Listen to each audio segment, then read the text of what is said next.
பொதுவாவே பாகிஸ்தான் ராணுவத்த பத்தி உலகம் முழுக்க ஒரு பேச்சு ஓடும். என்ன அப்டின்னா, இப்ப எல்லா நாட்டு ராணுவமும் எங்கேயாச்சும் ஒரு யுத்தம் நடக்குது. நம்ம நாட்டுக்கு சம்பந்தமே இல்லாட்டியும் பரவால்ல. அந்த யுத்த காலத்துல ராணுவம் எப்படி நடந்துக்குது? 2 நாட்டு ராணுவத்துல யாரு கை ஓங்குது? எதனால ஓங்குது? எப்புட்லாம் ஜெயிக்கிறாய்ங்க? அதுல புதுசா பயன்படுத்தக்கூடிய ஆயுதங்கள் எது? இந்த மாரி பல விஷயத்த ஸ்டடி பண்ணுவார்கள் அப்படிங்கிறது தான். ஆனா பாகிஸ்தான் ராணுவம் அந்த திசை பக்கமே போகாது. இது நம்ம டிபார்ட்மெண்ட் இல்லை அப்படின்னு சுத்தக்கூடிய ராணுவம் அப்படிம்பாங்க. சரி அப்படி ராணுவம் முக்கியமான மெயின் சப்ஜெக்ட் விட்டு எங்கேயா சுத்துது அப்படின்னு கேட்டா, ஊருக்குள்ள கலவரம் வெடிக்குது. அதாவது ஒரு நாட்டுல உள்நாட்டு புரட்சி வெடிக்குது. அந்த கலவரம் ஆட்சியாளர்கள தூக்கி வீசுது. அதுவே வீரியம் அடைஞ்சு ராணுவத்தோட கட்டுப்பாட்டுலயும் இல்ல, ராணுவ ஆட்சியாளர்களையும் தூக்கி வெளியில வீசுது அப்படிங்கிற சப்ஜெக்ட் நடந்தா மட்டும், அந்த இடத்துல உட்கார்ந்து என்னெல்லாம் நடக்குது அப்படிங்கிறத ஸ்டடி பண்ணுவாய்ங்க, வீணா போனவனுங்க அப்படிங்கிறது பாகிஸ்தான் ராணுவத்து மீது எல்லா காலத்திலயும், எல்லா நாட்டிலயும் இந்த செய்தி ஓடக்கூடியது தான். இப்ப பங்களாதேஷ் கலவரத்துக்கு அப்புறம் பயப்பிள்ளைகளுக்கு பதட்டம் அதிகமாயிருச்சு. இன்னும் சொல்லப்போனா, பெரிய அளவு முன்னெச்சரிக்கை நடவடிக்கை எல்லாம் கிளம்பிட்டாய்ங்க. பொதுவாவே ஒரு ராணுவம் எப்போ முன்னெச்சரிக்கையா இருக்கும்? அந்த நாட்டு மீது ஒரு தாக்குதல் வரும் அப்படின்னு தெரிஞ்சா, பாதுகாப்பு ஏற்பாடுகள், உள்கட்டமைப்ப விரிவுபடுத்துறது, இந்த மாரி விவகாரத்த எல்லாம் செய்வார்கள். இவனுங்க உள்நாட்டுல இவனுங்களுக்கு எதிரா ஒரு கூட்டம் வளருது. அது பாகிஸ்தான் ராணுவத்த வேரோட பிடுங்கி எரிஞ்சிருங்கிற சூழ்நிலை கண்ணுக்கு தெரிஞ்ச உடனே தயாராகுறாய்ங்க. அப்படி தயாராகும்போது கூட பெரிய சிந்தனையெல்லாம் சிந்திச்சு, மறைமுக ராணுவ ஆட்சிய, ராணுவ செல்வாக்க காப்பாத்தணும் அப்படிங்கிற எண்ணம்லாம் பாகிஸ்தானுக்கு இல்ல. பாகிஸ்தான்ல இம்ரான் கான் பெரிய அளவு ஒரு ராணுவத்தையே எதிர்க்கக்கூடிய ஒரு ட்ரெய்லர காட்டுனாரு. அதுக்கடுத்து அந்த பெரிய பிக்சரா டெவலப் பண்ண இம்ரான் கான் வராரோ, இல்ல வேற யாரும் அத செய்றார்களோ, ஏதோ ஒண்ணு ஒரு கிரவுண்ட் லெவல்ல ஒரு ஃபர்ஸ்ட் பிக்சர ஓட்டிட்டாய்ங்க பாகிஸ்தானுக்குள்ள. எது ராணுவத்தையே தொட்டு. அதே மாரி மியான்மர்ல ராணுவ ஆட்சியாளர்கள தூக்கி எறியறது உள்ளூர் மக்கள் புரட்சி படை. அதுக்கடுத்து பங்களாதேஷ்ல கேட்கவே வேணாம். பத்திக்கிட்டு எரியுது. நம்ம தலையிலயும் கை வைக்கிற நேரம் இதுதான், காலம் இதுதான், தப்பிக்கிறதுக்கு வழி என்ன? ஏடா ஊர் முழுக்க கலவரம் நடக்கும்போது போய் ஸ்டடி பண்ண தியரிலாம் எங்கடா அப்படின்னு கேட்டா, அதெல்லாம் இவனுங்க ஒண்ணும் பண்ணலையாட்டுக்கு. பண்றேன்னு சொல்லி எழுதி வச்சுக்குவாங்களாட்டுக்கு. இப்ப இவர்களுக்கு தெரிஞ்சது ஒண்ணே ஒண்ணுதான். இந்த பெரிய அளவு போராட்டங்கள் ஒண்ணு கூடுறது எப்படி? இது முழுக்க முழுக்க சோசியல் மீடியா மூலமாக தான். இத எப்படி கண்ட்ரோல் பண்றது அப்படிங்கிறது தான். உதாரணத்துக்கு இம்ரான் கான் ஜெயில்ல இருந்தாலும் சரி, வீட்ல இருந்தாலும் சரி, இல்ல நாளைக்கு அமெரிக்காலயே உட்கார்ந்து இருந்தாலும் சரி, இங்க பக்காவா செய்ய வேண்டிய வேலைய செஞ்சுருவார். இம்ரான் கான் மட்டும் இல்ல, சோசியல் மீடியா மட்டும் இல்ல, பாகிஸ்தான் தலைவர்களுக்கு இது கைவந்த கலை. ஓடி போய் வெளிநாட்டுல உட்கார்ந்துக்குவார்கள். அப்படி வெளிநாட்டிலேயே உட்கார்ந்துட்டு பாகிஸ்தானுக்கு வரமாட்டேன்னு எழுதி குடுத்தாலே போதும், அவங்க மேல உள்ள கேஸ்கள் எல்லாம் கேன்சல் செய்யப்படும். இப்படி ஒரு விசித்திரமான சட்டம் பாகிஸ்தான்ல இருக்கு. அதுக்கப்புறம் அவர்களுக்கு சூழ்நிலை மாறி சாதகமான சூழ்நிலை வரும். அங்க இருந்தே கட்சிய வழிநடத்துவார்கள். கடைசியில கட்சி வெற்றி பெற்றோனே ஜொய்யின்னு இறங்கி பதவி ஏத்துட்டு போயிருவாய்ங்க. எங்க பாகிஸ்தானுக்குள்ள இறங்கி பதவி ஏற்பு விழாவா தான் இருக்கும். இல்ல எலக்ஷனை சந்திப்பாங்க. இந்த மாதிரி ஏதோ ஒரு குட்டி கலாட்டா நடக்கும். அதனால சோசியல் மீடியா மட்டும் இல்ல, ஒட்டு மொத்தமா அந்த கம்யூனிகேஷனையே கட் பண்ணணும். இப்படி இந்த சோசியல் மீடியாவை கண்ட்ரோல் பண்றது காலங்காலமா இப்ப வெறித்தனமா எல்லா ஊர்லயும் நடக்கத்தான் செய்யுது. ஆனா இது மட்டும் பத்தாது நமக்கு.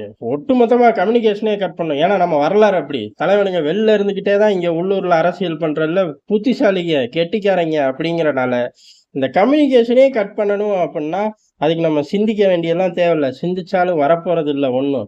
சீனாவை காப்பி அடிச்சுக்குவோம் அப்படிங்கிறதான். சீனால என்ன மாதிரியான நடைமுறை இருக்கு அப்படின்னா, அதை அப்படியே இம்ப்ளிமெண்ட் பண்ணுவோம் அப்படின்னு பெரிய அளவுல ஒரு டீமை போட்டு பாகிஸ்தானுக்குள்ள பெரிய அளவு ஸ்க்ரூட்டனிட்டி போய்க்கிட்டு இருக்கு. மிக விரைவில் இம்ப்ளிமெண்ட்டும் ஆயிரும். சீனாவை பொறுத்தவரை என்ன? எல்லா இன்டர்நேஷனல் பிளாட்ஃபார்முக்கும் அதே மாதிரி கட் காப்பி உள்ளூர்ல ஒரு பிளாட்ஃபார்மை ரெடி பண்ணி கையில கொடுத்துருவாங்க. இதைத்தான் யூஸ் பண்ணணும். அந்த இன்டர்நேஷனல் பிளாட்ஃபார்ம் சீனாக்குள்ள தடையா இருக்கும், பேனா இருக்கும், உள்ளுக்குள்ள நுழைய முடியாதபடி இருக்கும். அதுபடிதான் இப்ப எல்லா ஊர் முழுக்க சுற்றக்கூடிய வாட்ஸ்அப் ஆகட்டும், யூடியூப் ஆகட்டும், ஃபேஸ்புக் ஆகட்டும், கூகுள் எல்லாமே பயப்பிள்ளைய தடை பண்ணி வச்சுட்டு உள்ளூர்ல ஒரு நிறுவனம் அதே மாதிரி கட் காப்பி பேஸ்ட் பண்ணி அந்த சர்வீஸை கொடுப்பார்கள். அந்த அளவு எஃபெக்டிவா கொடுப்பார்களா அப்படின்னு கேட்டா அதெல்லாம் நமக்கு தேவை கிடையாது. ஏன் அப்படின்னா இவர்கள் கவர்மெண்ட் விரும்பக்கூடிய அதிபர் ஷி ஜின்பிங் விரும்பக்கூடிய செய்தி மட்டும்தான் அதுல வரும். அதிபர் ஷி ஜின்பிங்கை ட்ரோல் மெட்டீரியலா மாத்த முடியாது. சீன வரலாற்றை தப்பா பேச முடியாது. அதாவது சீன வரலாறு அதிபர் ஷி ஜின்பிங் என்னத்தை எழுதி வச்சு கையெழுத்துப்பட்டாரோ அதை மட்டும்தான் பேச முடியும். இதை தாண்டி எதுவும் செய்ய முடியாது. வேணா டான்ஸ் ஆடிக்கலாம், கரப்பாம்பூச்சியை வறுத்து தின்னுக்கலாம், இதுக்கெல்லாம் ஒன்றும் பெரிய தடைகள் கிடையாது. ஆனா அரசியல் ரீதியா போறேன், உலக அரசியலை திருப்பி போடுறேன், சீன வரலாற்றை திருப்பி போடுறேன், அதிபர் ஷி ஜின்பிங் யார் தெரியுமா அப்படின்னு கை நீட்டி பேசுறேன் அப்படிங்கிறதுக்கெல்லாம் வாய்ப்பே கிடையாது. அப்படிங்கிற மாதிரிதான் அந்த சிஸ்டத்தை அப்பயே பாகிஸ்தானுக்குள்ள இறக்குமதி பண்றார்கள். இறக்குமதி பண்றதுல முதல் பிள்ளையார் சொல்லி எங்க போட்டிருக்காங்க அப்படின்னா, வாட்ஸ்அப்புக்கு பதில் ஒரு நெட்வொர்க்கை உருவாக்கி இருக்காங்க. இது எந்த அளவுக்கு வளரப்போகுது அப்படிங்கிறது தெரியல. ஃபுல்லா இந்த மாதிரி சீனா மாதிரி தடை பண்ணும்போது மக்கள், அதாவது பாகிஸ்தான்ல உள்ள மக்கள் எப்படி ஏத்துக்குவாங்க, இதை எதிர்த்து எப்படி போராடுவார்கள் அப்படிங்கிற விஷயத்தை பொறுத்துதான் இதுல ராணுவத்தோட வெற்றி தோல்வியே அமையும். இதுக்கு முன்னாடி ராணுவத்துக்கு இன்னொரு மிகப்பெரிய பேக்ஃபயர் என்ன அப்படின்னா, இப்படி சகட்டு மேனிக்கு கட் பண்ணும்போது பாகிஸ்தானுக்குள்ள ஐடி இண்டஸ்ட்ரின்னு ஒண்ணு இருக்கு. அதுவுமே ஏறக்குறைய ஒரு 300 பில்லியன் ஒர்த்துல சுத்திக்கிட்டு இருக்கு. அந்த 300 மில்லியனும் கிடைக்காம போயிரும் அப்படிங்கிறதான் யதார்த்தமான உண்மை. இப்பவே அங்க கதற ஆரம்பிக்கிறாங்க. ஆனா ராணுவம் அதை பத்திலாம் கவலைப்படல. ஐடி இப்போ வந்தது தானே, கற்காலத்துல இருந்து இங்க நாங்க தானே செல்வாக்கு, பார்த்துக்கலாம் அப்படிங்கிற மாதிரிதான் இம்ப்ளிமெண்ட் பண்றாங்க. பாகிஸ்தான் ஏற்கனவே ஒவ்வொன்றா இழந்துகிட்டு இருக்கு. கடைசியில இந்த 300 பில்லியனும் போகும். 300 மில்லியன் போறது நல்ல விஷயம். அதை விட பெரிய நல்ல விஷயம், கட்டாயம் இதை எதிர்த்து போராடுவாங்க. ஏன் அப்படின்னா பாகிஸ்தான் வரலாறு அப்படி. எல்லா கட்சிகளும் வெளியில போய் தான் திருப்பி உள்ள வர மாதிரி இருக்கும். ஏதோ ஒரு காலத்துல வெளில ஓடிடுவாங்க. அப்படி ஓடினோடனே திரும்பி வரமாட்டேன்னு சொன்னோடனே இங்க இருக்கக்கூடிய வழக்குகள் எல்லாம் கேன்சல் ஆயிரும். அவனுங்களோட வெளிநாட்டு அசட்டை நோக்கி யாரும், அதாவது பாகிஸ்தான் அரசாங்கம் ட்ரை பண்ணாது.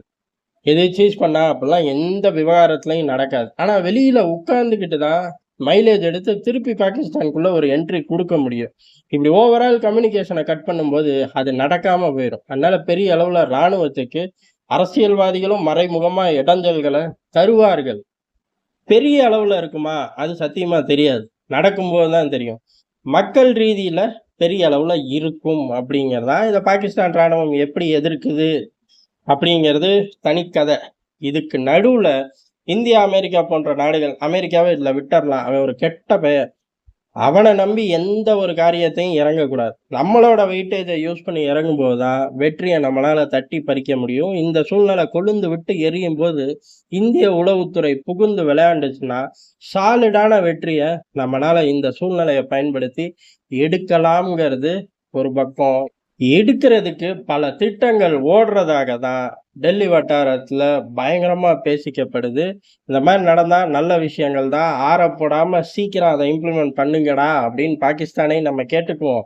அந்த கேப்ல டெல்லியும் புகுந்து விளையாடட்டும். வருங்காலங்கள்ல பாகிஸ்தானை அடிக்கிறக்கு, ஒழிக்கிறக்குன்னு நம்ம வச்சிருந்த டார்கெட் எல்லாம் முன்கூட்டியே முடியறக்கு சரியான வாய்ப்பு அப்படிங்கிறதா யதார்த்தமான உண்மை.